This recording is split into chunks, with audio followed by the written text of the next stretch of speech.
Oke, teman-teman, thank you yang udah hadir ya. Saya akan mulai bikin service pakai .NET ya. Pakai .NET 8. Terus database-nya kita pakai MongoDB sama nanti akan runningnya di Docker.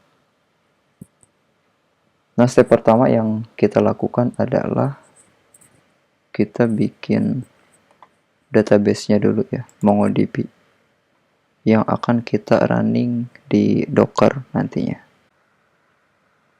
Nah, di sini saya udah punya service atau database MongoDB-nya yang udah saya running di Docker. Terus kita bisa lihat ke ininya dulu, komposnya dulu.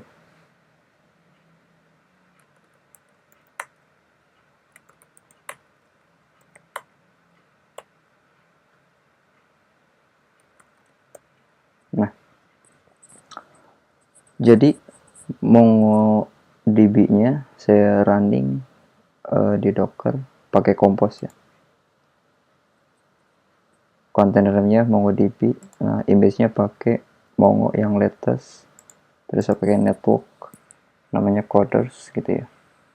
Terserah kalau networknya mau dinamain apa aja, kita bikin dulu nanti ininya networknya.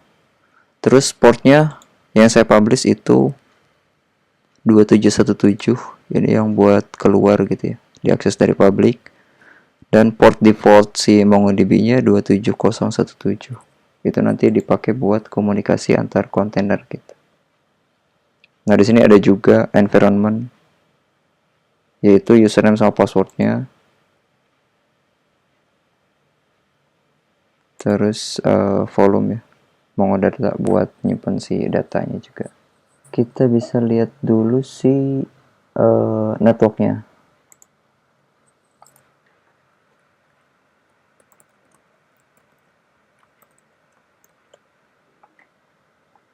Nah, saya bikin networknya namanya coders, yang nantinya akan saya pakai buat komunikasi antara si database MongoDB sama si .NET gitu. Kalau misalkan kita inspect,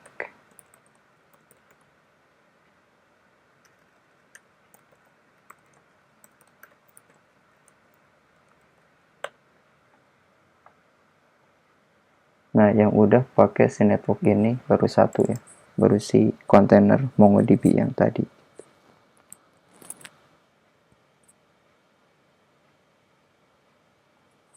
Terus oh iya, untuk image-nya kita bisa ngambil dari sini, dari Docker Hub gitu ya. Kita pakai Docker Pool MongoDB, Docker Pool Mongo buat ngambil image si MongoDB-nya yang ada di Docker. Kita bisa lihat si image-nya dulu di sini. Docker image s. Nah ini nih. Saya pakainya yang latest di sini buat si image MongoDB-nya.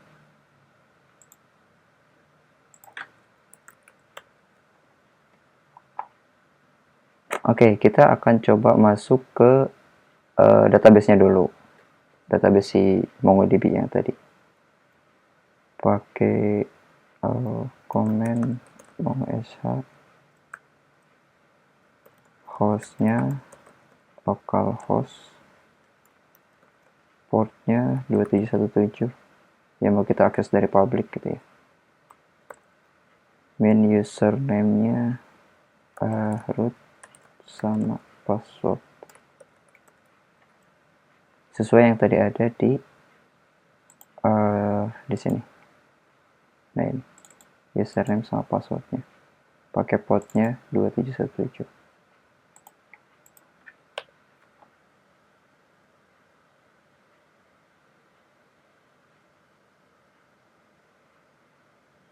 Oke, kita bisa masuk ke MongoDB-nya lewat lokal.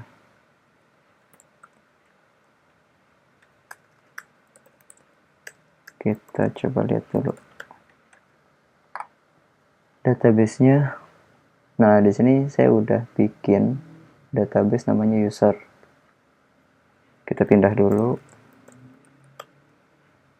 Terus kita lihat collection-nya apa aja di dalam.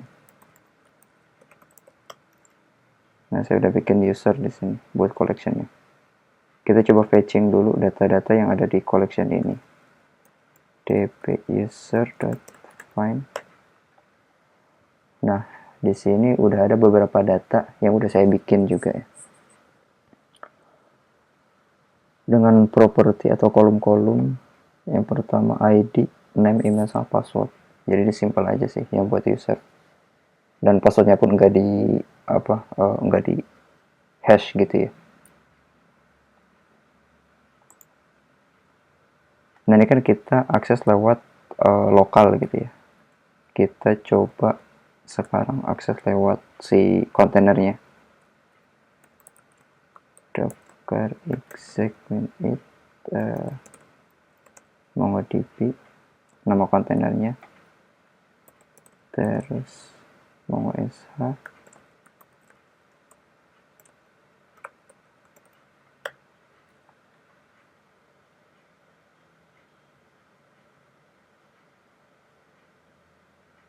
Nah, sama.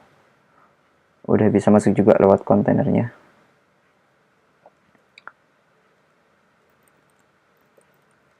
Yes users, pindah dulu, terus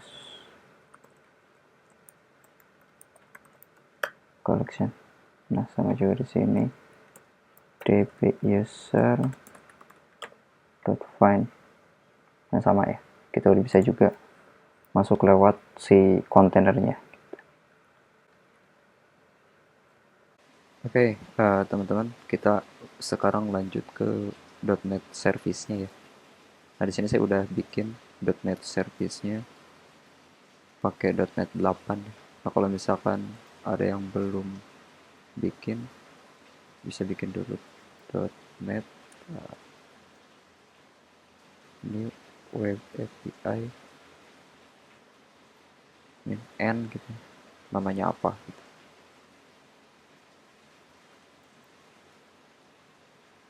Kalau misalkan itu yang belum, karena di sini saya udah bikin,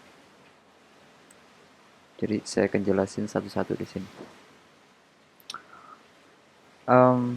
Untuk package yang diinstal di sini, yang pertama itu adalah MongoDB drivernya ya, karena kita pakai MongoDB untuk database-nya. Yang kedua ada .env untuk nge-consume environment yang ada di file env ini.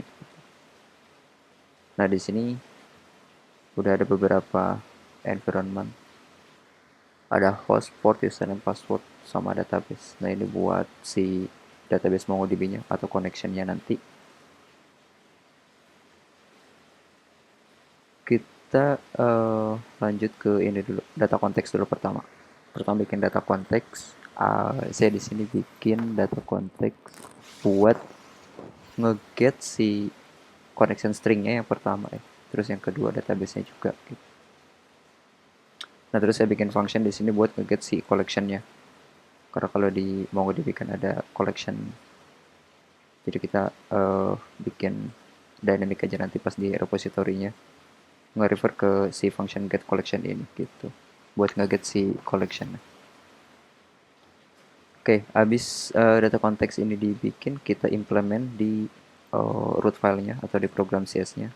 Yang pertama, kita load dulu si environment yang tadi ada di file env ini, yaitu host, port, username, password, sama database-nya apa aja. Terus selanjutnya kita configure. Jadi si data konteks yang tadi di sini itu pakai iOption buat ngebinding si modelnya. Nah, si modelnya ini apa aja? Yang pertama ada connection string, yang kedua ada database name, yang nantinya buat di get value-nya di data konteks ini gitu.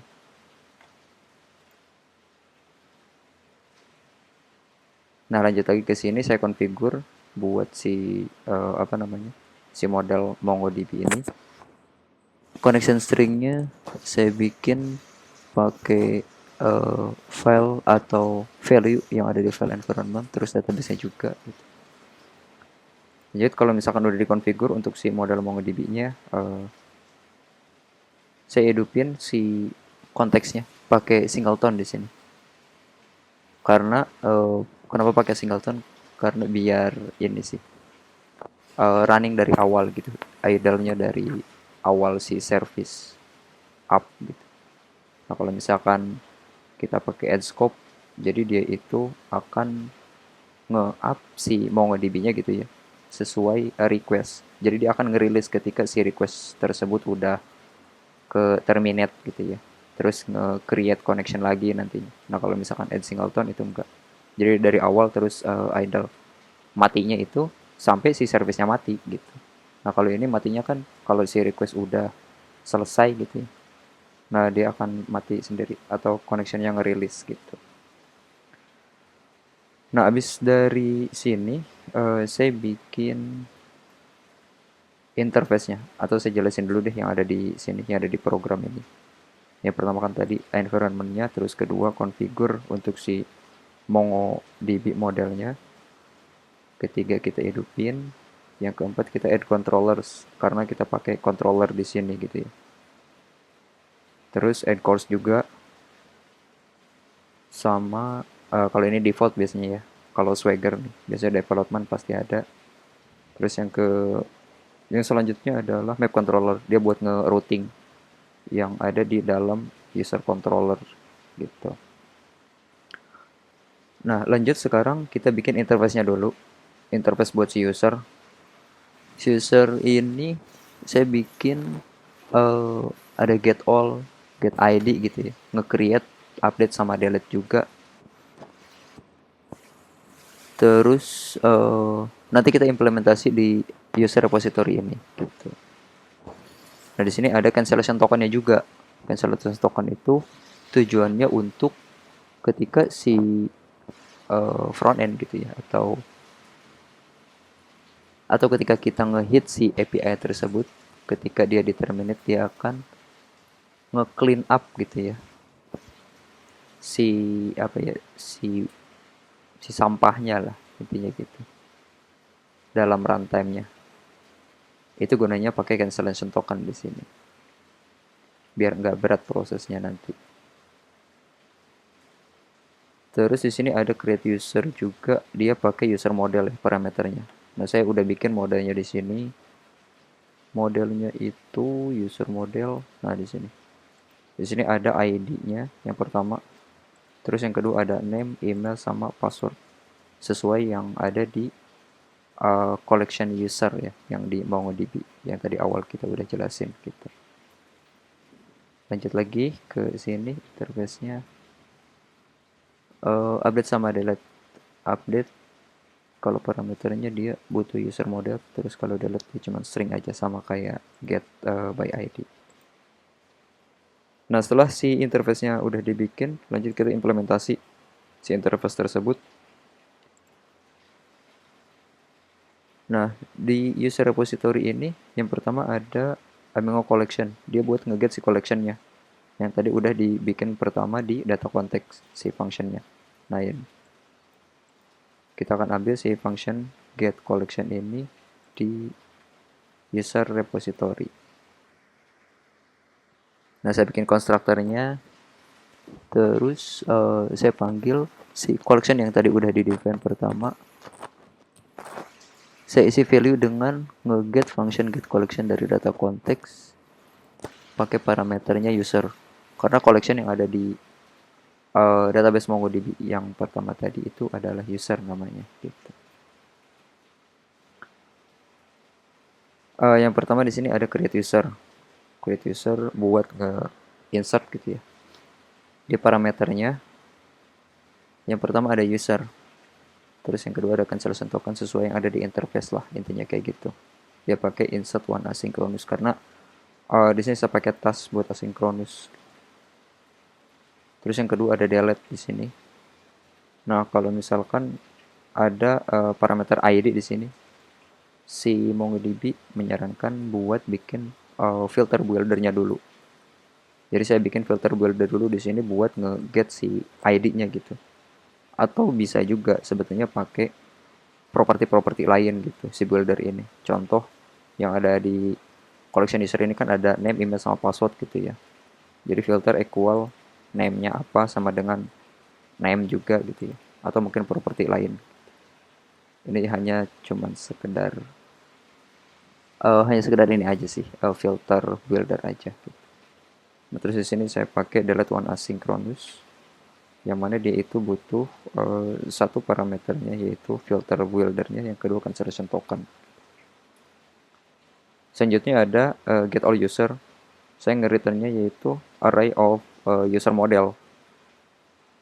Jadi nge-get all di sini pakai function yang find gitu. Terus to list async. Lanjut lagi di sini ada get user by ID, parameternya sama ID juga, dan cancellation token. Kalau misalkan ada ID, saya bikin filter buildernya dulu. Nah, terus di sini collection.find filter buildernya first or default asynchronous. Nah, lanjut di sini ada update user. Dia ada dua parameter ya, user model sama cancellation token. Pertama saya ini dulu build dulu si filter buildernya buat ngeget si ID-nya. Terus pakai function yang replace one asynchronous. Jadi yang pertama parameternya itu adalah filternya dulu. Terus yang kedua objek yang mau diupdate-nya apa aja gitu. Terus yang ketiga ada cancel tokennya. Oke, udah nyampe repository, lanjut kita ke controllernya di sini. Nah, dari controller ini saya ambil si interface yang ada di repository tadi gitu. Buat apa? Buat ketika kita bikin si function HTTP-nya gitu. Kita ambil dari interface yang ada di repository. Nah, saya bikin constructor, terus saya panggil si interface-nya. Yang pertama saya bikin HTTP get dulu yang buat nge-get all. Nah, di sini saya pakai action result untuk tasknya karena saya mau return-nya spesifik ini ya, spesifik model gitu. Jadi list user model. Atau mungkin kalau misalkan kita pakai builder buat respon juga bisa gitu. Respon builder. Di get all user ini saya bikin satu parameter aja, cancellation token, tapi saya kasih dulu si value-nya default gitu. Di sini kita ambil get all user yang ada di interface buat ngambil si user listnya gitu. Terus kalau misalkan emang udah ada, di return langsung si usernya. Lanjut ke get by ID-nya. Di sini ada dua parameter ya.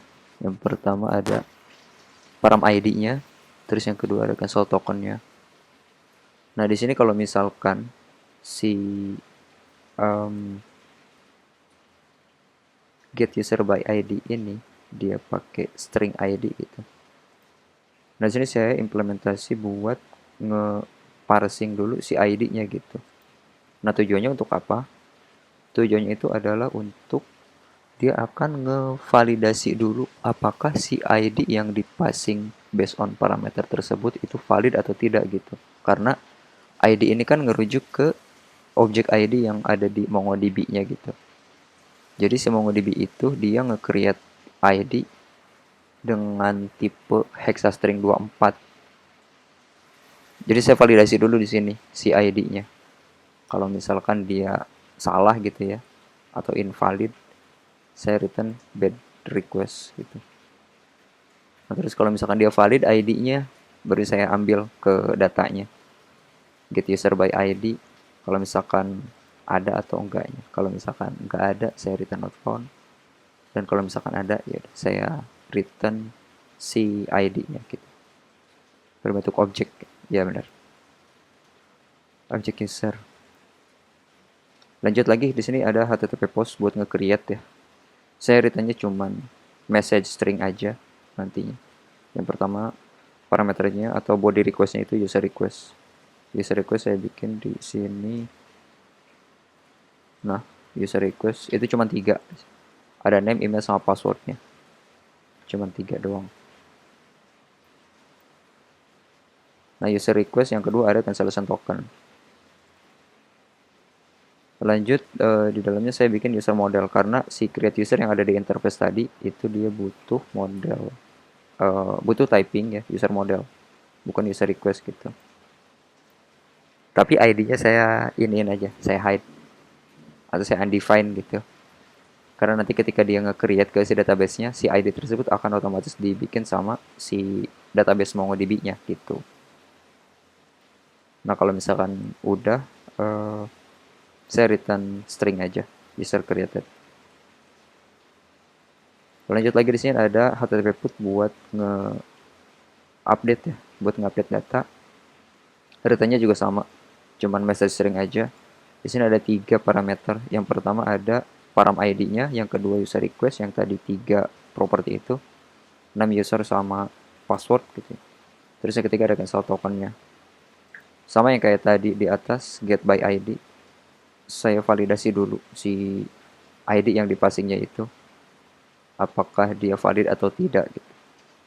Nah, lanjut kalau misalkan dia valid sebagai ID-nya, saya ambil dulu si ID-nya ini ke MongoDB-nya gitu.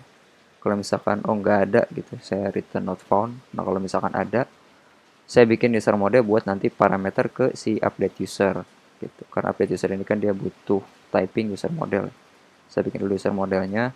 Karena tadi kan cuma 3 doang ya di sini.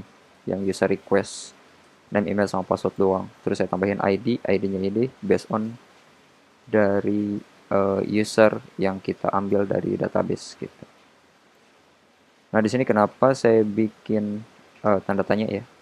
Contoh kalau misalkan ada salah satu di sini, salah satu properti di sini yang dipassing dari payload atau dari front end itu, dia itu undefined contohnya gitu. Saya akan ngambil si value defaultnya itu dari user yang kita get gitu. Kalau misalkan si payload, salah satu payloadnya di sini undefined gitu. Kalau misalkan ada ya udah berarti dia ngambil dari request yang dipassing terbaru gitu, yang diupdate. Kalau misalkan nggak ada ya udah saya ambil lagi value yang ada di atas.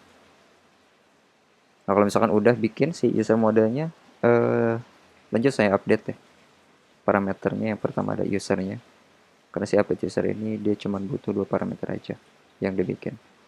Ada user modelnya sama cancel token. Nah, ngertinya oke di sini. Nge-return message.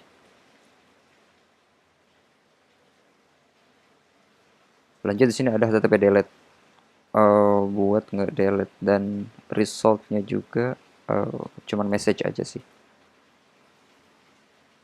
Ada 2 parameter di sini. Yang pertama param routingnya, yang kedua cancel token. Sama juga kayak di atas, saya akan validasi dulu ya, si objeknya. Dan lanjut nge-get si ID-nya based on ID yang di passing dari param. Kalau misalkan nggak ada, not found. Kalau misalkan ada, saya delete user. Dan dia parameternya itu ada ID sama cancel token. Paling itu aja sih teman-teman. Lanjut ke HTTP request-nya. Saya coba hidupin dulu, di sini lewat lokal ya.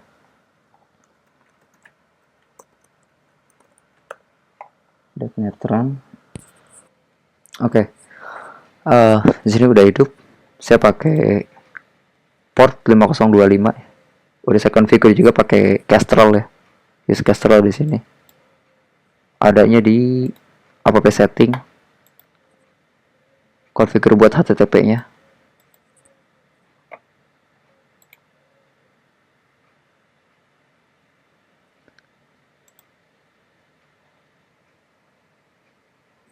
Nah, di sini udah dapat nih beberapa data ya gitu ya, yang udah di create manual di ini ya. di database Mongo-nya. Terus kita coba ngepost new dockers gitu ya. Kalau di sini belum ada. Kita coba ngepost di sini. Oke. Udah 200 nih, udah ke create. Kita coba get dulu user yang tadi terbaru ini. ID-nya 8.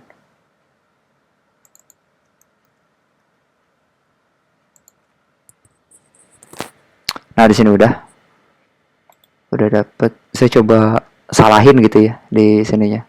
Saya hapus 8-nya gitu. Nah, dia akan invalid ID dulu. Jadi bukan langsung not found gitu ya.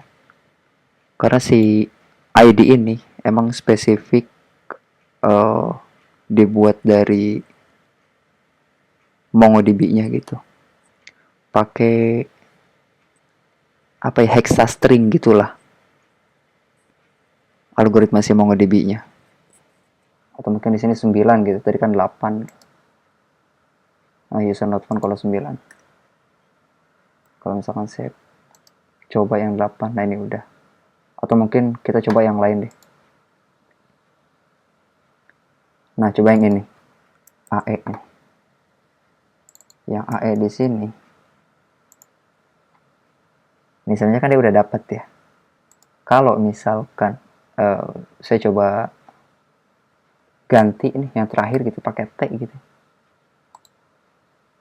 Nih, jadi invalid ID kan. Bukan not found lagi deh, invalid ID gitu. Padahal secara lengthnya sama gitu. Terus yang diganti juga sama huruf gitu kan, lowercase gitu. Tapi dia invalid ID-nya gitu.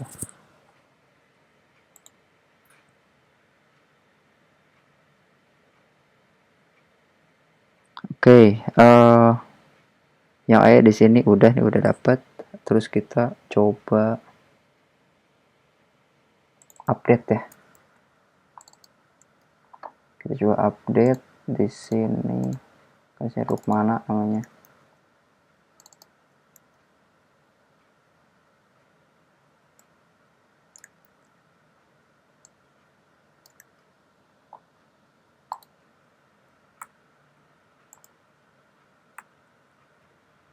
Nah, kita coba update di sini. Di sini kan saya nggak ngepassing si passwordnya gitu ya. Nah, kalau misalkan di controller tadi itu nggak nggak divalidasi dulu, dia bakal nol nantinya gitu. Kita coba dulu. Oke, dia kan udah update. Terus saya coba get lagi. Nah, di sini passwordnya masih sama. Karena dia ngambil dari sebentar.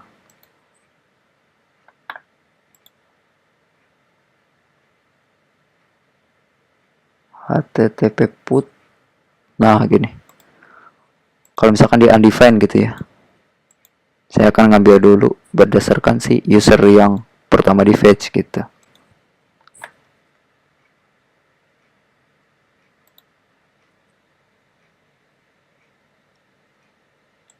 Nah, sekarang kita coba nge-delete salah satu ya. Kita coba get dulu lah. Beberapa yang di-delete. New dockers yang ini deh.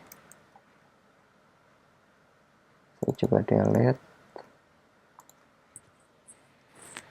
Oke. Udah dapet. Saya coba get.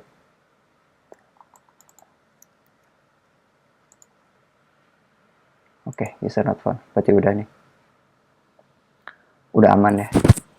Si service-service-nya.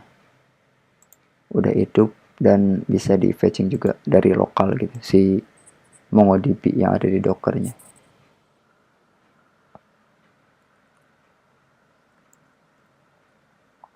Oke, selanjutnya saya akan running si service ini di Docker gitu. Langkah pertama adalah kita bikin Docker filenya dulu buat nge-build si source code semuanya yang ada di sini gitu. Pakai image-nya itu mcrmicrosoft.com.net SDK. Nah, ini buat nge-build-nya. Bikin work directory-nya, source, terus kita copy si CS Proj-nya atau package-package yang ada di sini. Terus kita restore. Nah, habis di restore kita ngopiin semua source code yang ada di sini. Terus kita publish.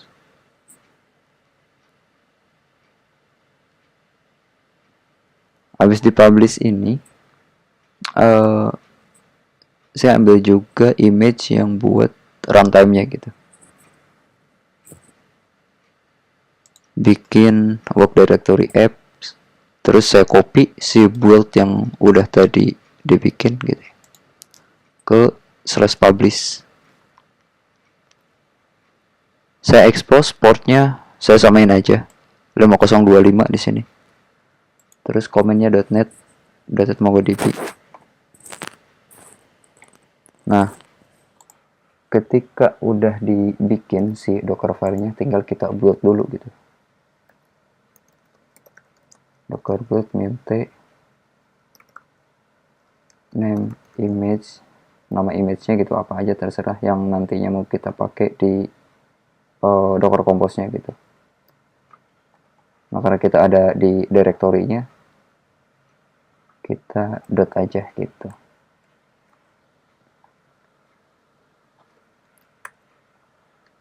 Oke, selanjutnya kita masuk ke Compose-nya. Nah, Compose-nya ini saya bikin kontainernya .net MongoDB gitu. Image-nya .net Mongo image. Karena sebelumnya saya udah ini juga udah nge-build juga lah si image-nya itu. Namanya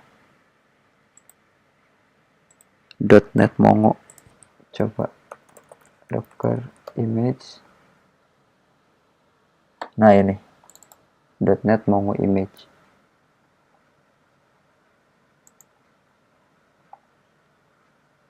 Biasanya saya pakai si image yang tadi udah dibuat pertama, terus pakai networknya coders gitu. Biar apa? Biar sama kayak yang ada di sini, yang ada di Mongo. Karena ini kan mau komunikasi antar kontainer gitu ya. Jadi kita pakai network yang sama aja. Terus portnya saya pakai 5025. Mau yang public ataupun yang komunikasi antar kontainer gitu yang ada di dalam Docker. Nah, terus environment yang ada di sini, karena kan dua-duanya ini kita mau running di Docker gitu ya. Kalau MongoDB kita udah running di Docker gitu. Dan nama kontainernya yang tadi itu MongoDB. Oke, coba lihat dulu Docker.ts. Nah, MongoDB nama ininya. Nama kontainernya. Makanya hostnya yang buat connection stringnya itu saya pakai nama kontainer si MongoDB yang tadi gitu. Terus si portnya pakai yang defaultnya gitu. Username sama passwordnya masih sama dan database-nya juga. Nah, kalau kita bikin network coders di sini eksternal gitu ya. Lanjut. Nah, di sini karena kalau misalkan nanti tuh ada perubahan kode gitu ya. Perubahan kode doang. Maksudnya bukan perubahan atau ada penambahan package gitu ya. Saya pengen nge-mounting si app ini, work directory yang ada di container sama si publish atau directory yang ada di lokal lah intinya gitu. Nah, saya bikin dulu volumenya di sini, service build, terus device-nya di sini lokal saya gitu ya. dan rilis .NET 8 publish. Jadi kalau misalkan kita .NET publish gitu ya, contoh .NET publish min c release gitu ya,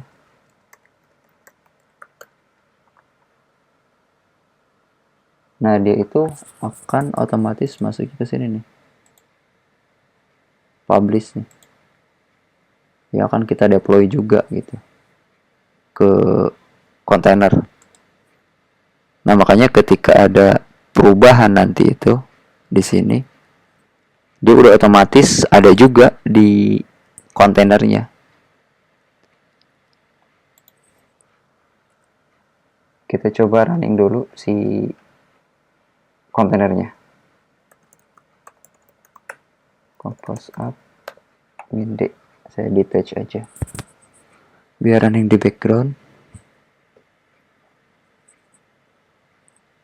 Oke, sekarang udah running si kontainernya. Coba kita lihat. Nah ini data MongoDB sama MongoDB nya yang pakai network yang sama gitu.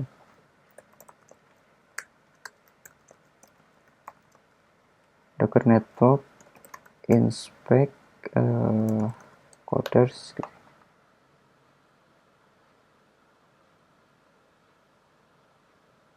Di sini ada dua kontainer yang pakai si network ini, network coders ini. Yang pertama ada data MongoDB service-nya gitu. Yang kedua ada database-nya si MongoDB.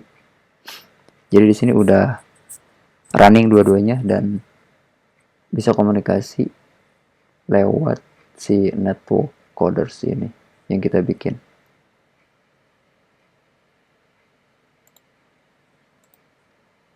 Nah kalau di sini dua-duanya udah up gitu ya. Terus si komposnya yang tadi pakai MongoDB juga buat connection stringnya. Jadi harusnya sih bisa. Kita coba sekarang nge-get usernya nih.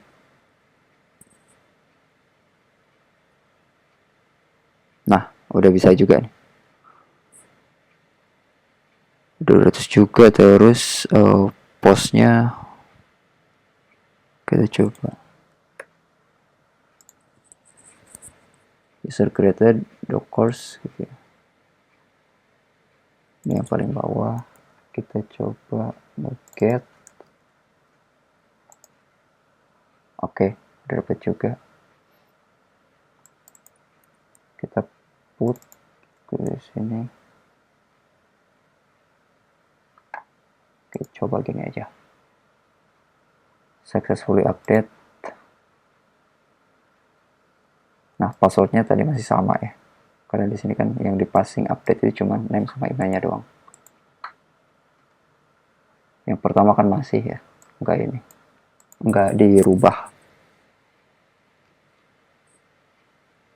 Terus kita coba delete.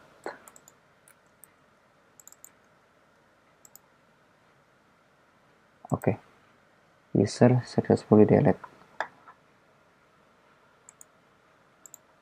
Sip, di sini udah oke, udah up juga dulunya di Docker. Nah,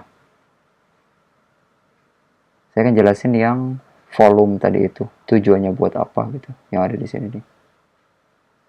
Mana. Oh ini. Yang mounting ini. Ketika kita ada perubahan gitu ya. Ada perubahan di kodenya contohnya gitu. Cobaan perubahan kode doang.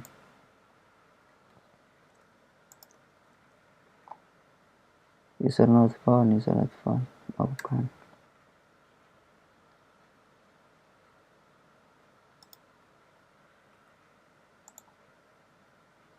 Dan saya bikin user ID gitu ya. Nah ini kan saya ada perubahan nih contohnya di lokal gitu ya. Yang buat si HTTP put ini. Kalau misalkan yang put ini, oh tadi kayaknya udah di delete deh, kita coba yang lain deh,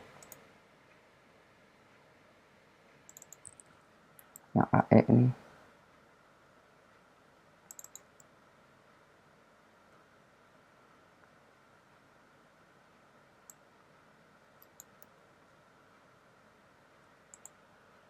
Nah, user successfully update. Ini kan kalau kalau misalkan masih di apa namanya, masih di lokal gitu ya. Bukan, ini kan belum ya, belum di deploy gitu ya, belum otomatis nge-mounting karena ya kita belum nge-build atau nge-publish juga kan, belum masuk ke sininya lah, belum masuk ke publishing ini. Jadi di sini saya udah bikin running buat nge-build sama publish doang gitu. Contoh sh running, kita buat sama publish si ininya, si perubahan kode-kode yang tadi di sini. Oke. Ketika udah, tinggal kita reset aja si kontainernya. Docker restart MongoDB. Ini nama kontainernya ya, kontainer service-nya. Tinggal kita restart aja di sini. Nah, yang awalnya itu kan dia nggak ada ID-nya gitu ya. Maksudnya perubahan yang di HTTP put tadi ini kan sekarang dirubah nih, jadi ada ID-nya gitu. Dan sekarang udah nge-restart juga si kontainernya, tinggal kita tes. Kita di sini looks gitu ya, output. Nah, sekarang jadi udah ada ID-nya gitu, si return-nya. Atau perubahan kodenya udah inilah, udah masuk ke kontainernya gitu. Karena cuman ngebuat sama nge-publish di lokal doang, terus kita nge-restart kontainernya. Nah, itu tujuannya si mounting yang ada di compose ini gitu.